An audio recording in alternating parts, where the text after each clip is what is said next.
kids. It's Alabama Annie with another episode of Stories and Songs for you. And I am sitting on the trail that leads from the old home place up into the forest. I don't know if you can see it behind me because I'm sitting in a glare, but the sun feels so good on this cold winter day. I just couldn't resist sitting right down in the middle of the trail. I know these woods like the back of my hand. This place has been in the Seitz family for generations, and it's a very beautiful forest up here. And I enjoy hanging out in it, looking for arrowheads along this trail, and looking for treasures with my new metal detector. And everybody who knows this place well knows there's been a lot of music played here, and a lot of camping, campfires, storytelling, and just plain fun. It's always been that way, and I hope it will be again one day. Right now, it's kind of quiet. We had a tornado to come through 2 years ago, and it messed everything up pretty good, but slowly but surely, it's regenerating and coming back, and pretty soon it's all going to be nice and green, and it'll be spring, huh? But spending all the time as I have in this woods, um, I've had some cool experiences, and I've had some scary ones too. One time, I was over on that side of the land, way up back behind the cemetery, gathering rock because I used to sell rock in stacks for landscaping and so forth. And I would load them up in the back of my Jeep, bring them down to the old home place, stack them out front, and people would stop to buy them. It was great. It was a lot of fun. And I had a sign that said, "Rocks, a million years in the making," because I love rocks. If you know me well, you know that. And so I was up gathering rock that day, putting them behind the Jeep to put in to haul home, when all of a sudden, and it was a day quite like this. It was sunny, a little slight breeze, not a big wind whatsoever. It was very nice in the woods that day, and I was below the side of a high ridge at a creek bed. So above me, the ridge went up a good way, and above me were only hardwoods, and some of the dry leaves and the trees were rustling in a slight breeze, and I was throwing rock out of the creek bed up toward the back of the Jeep when all of a sudden I smelled a smell, and I thought, well, it smells like a wet bear. And so I started really paying attention. And then I realized that other things smell that way too, like a Bigfoot. So, and I'm not laughing at the term Bigfoot, but what I'm about to tell you is this. When I was gathering the rock, and I'm back to what I'm doing, I went, well, it's just a strange smell, and I went on with what I was doing, when all of a sudden, a rock about this big comes flying through the air off the top of that ridge and lands just a couple of feet from my foot where I was standing at the back of the Jeep. And so I looked around. I thought, well, it's not anyone I know. They wouldn't play a joke like that on me, and try to hurt me. So I'm looking around, and then I called out a couple times, and all I heard was a I can't whistle very well, but something like that, like a bird. And it had been very quiet up there. I'd heard no birds to speak of. I'd heard some small animals rustling around, but that was it. And I heard that, and then I looked down at the rock, and then I heard movement, big movement at the top of that ridge. And I got the heck out of there. I left the pile of rocks. I left the hatch on the Jeep up, and I drove out and got to the house and just puzzled over it for the longest time. And of course, I've always had a belief that a great ape, or a great ape in nature, could live in this environment. And if it does, it lives at the top of that ridge. But also, I've seen structures that I now can identify as potential structures that they might have built.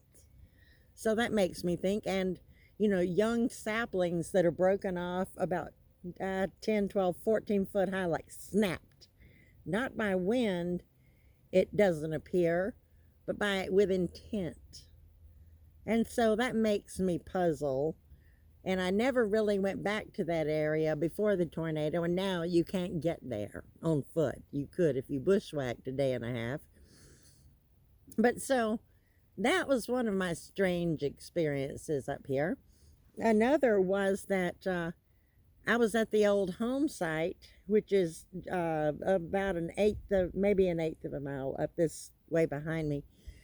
And I was looking around that day. I had my video camera with me because I liked to video Bella, my little dog, and Emma when they were playing in the woods. And sometimes I would video myself down in the creek bed looking for fossils because there's just a wonderful treasure trove of them up there. And so I was doing that, and I took a break from digging in the ditch and went up to the old home site at what we call the Cruz Holla. I'm assuming that is the name of the family who lived there. And I sat down on a rock, and I was just sitting there when all of a sudden I got a tingly feeling, and some song lyrics came into my head that turned out to be completely intact. And that has happened to me a few times, but not quite like that. And so the lyrics I got were, I wish you were in a cold, cold ground, buried deep without a sound. You would be lost and never found, buried in the cold, cold ground. And I was like, whoa. And so all of a sudden, as I sat there, I realized I had the rest of it.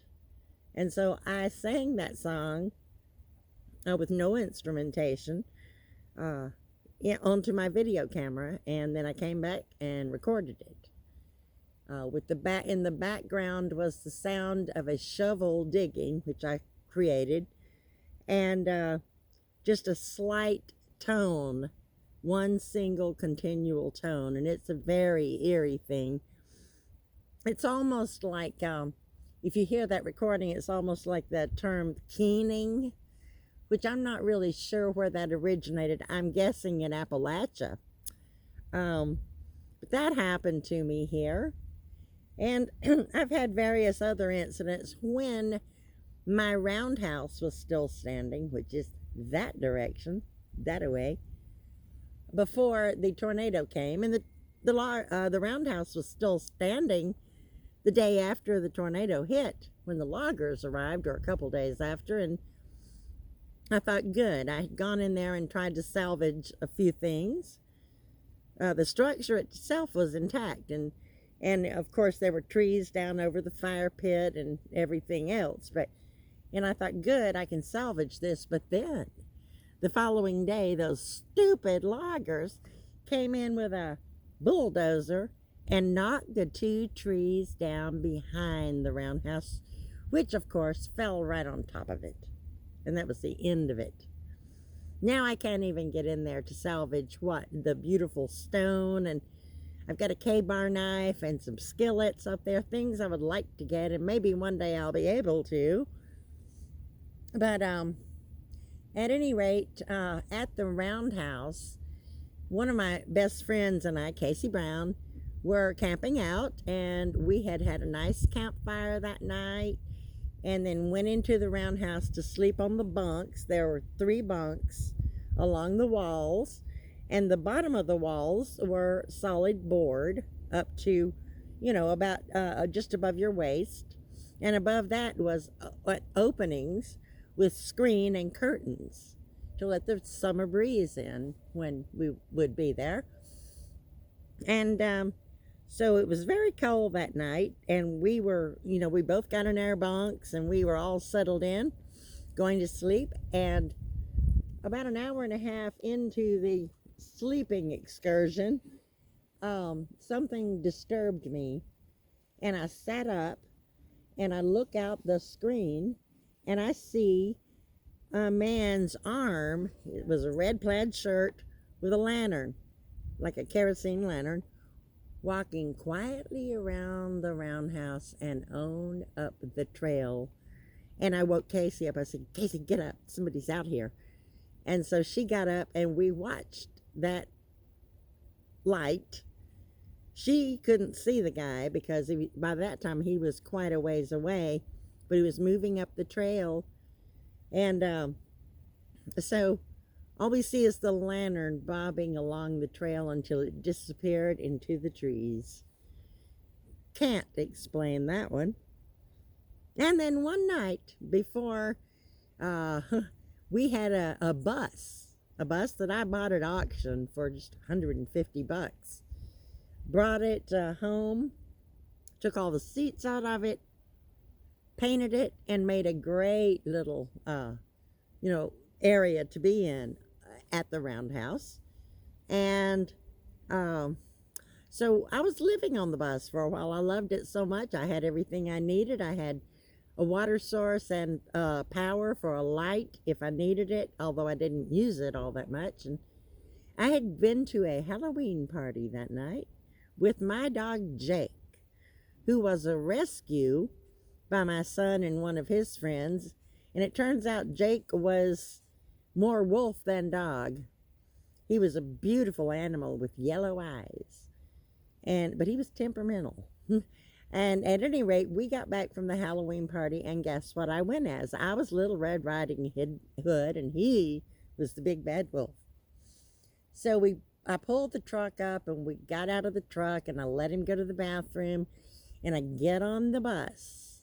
I'm almost on the bus, and all of a sudden, something that is grunting and growling and low to the ground comes running out from under the bus, and I almost killed myself getting it on the bus. Looked out the windows, and it was a wild pig. And we came inches from getting attacked by that thing. So needless to say, we didn't go outside anymore that night. And so this place has a lot of a lot of history for me. And there have been small music festivals up here.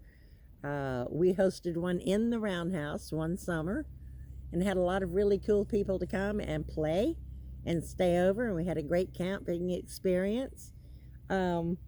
It's just been a lot of fun. And like I said, I'm hoping over time it will be again. But I was going to tell you that if you walk further up the trail, up a trail we call Might Die Ridge, because it's very treacherous to drive in a Jeep. When I had my Jeep went up it a few times.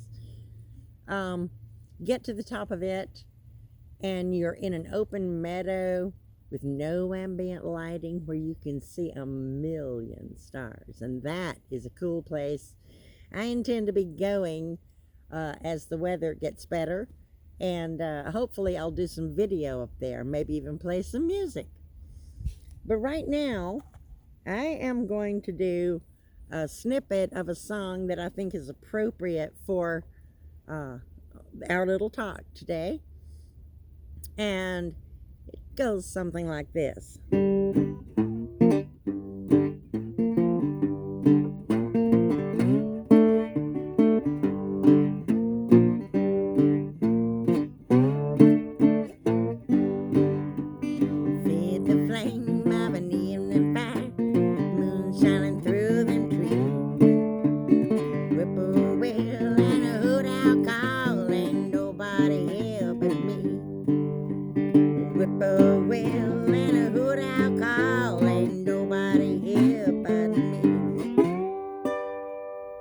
Well, I hope you enjoyed this, and I encourage you, get out and enjoy the weather.